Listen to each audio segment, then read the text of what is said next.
Hi everybody, it's Sally Thompson from the Dental Barn, and I'm going to talk to you today about floss. Now, I know I can hear you all moaning and groaning about floss, but I just wanted to explain to you kind of why it's important and why people find it so difficult.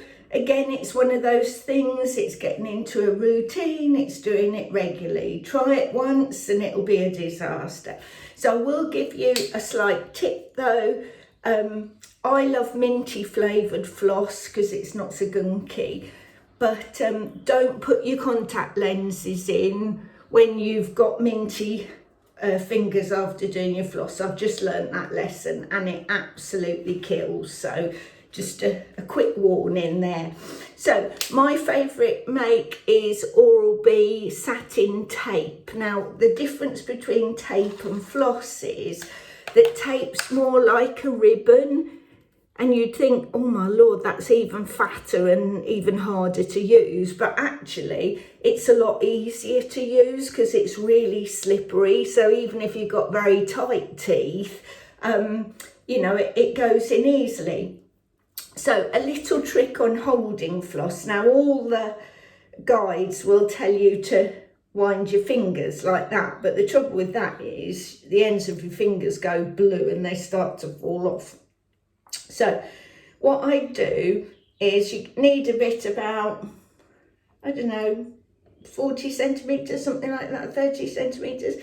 Now put your ends together and tie yourself a knot in one of the ends, and that way you make yourself a little loop. Now that's much easier to use. Okay, now if your loop's too big, because it's waxed, you can pull these two threads and it makes it smaller. So the idea is that you put all your fingers inside the loop and then you just push down with your index fingers and push up with your thumbs. So you're making a little bridge and then you're keeping it tight with your thumbs. Now you only need to use about 1 centimetre, at the most 2 centimetres. And that's where people go wrong. They're trying to use a great big bit like this and it won't work. So two fingers, 2 thumbs, go down.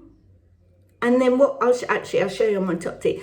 What most people don't realise is they go up and they come down again. Now what you need to do is go up, but wrap it in a C shape. So you're making that floss go round the edge of your tooth.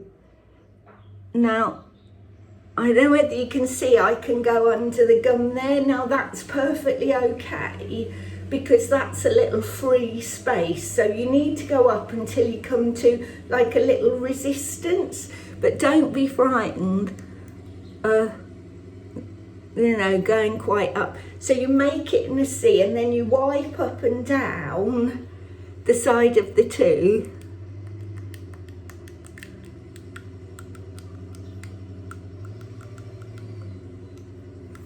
And you'll know when it's clean because it weirdly starts to squeak where the tooth is clean. Now, loads of people say, oh, well, look, I don't seem to get anything out. Well, sometimes you can get, stuff out. But even though it looks like you haven't got anything out, believe me, there's loads of gunk on the floss. If you looked under a microscope, it would be, pretty manky, millions of plaque per pinhead, so in between a tooth. Now, I think easiest way when you want to do back teeth is point your fingers down and then actually point to the gap that you want to do. And for some reason that really helps, point to the gap. So just a brief little bit about flossing. Any questions, just ask me in the comments.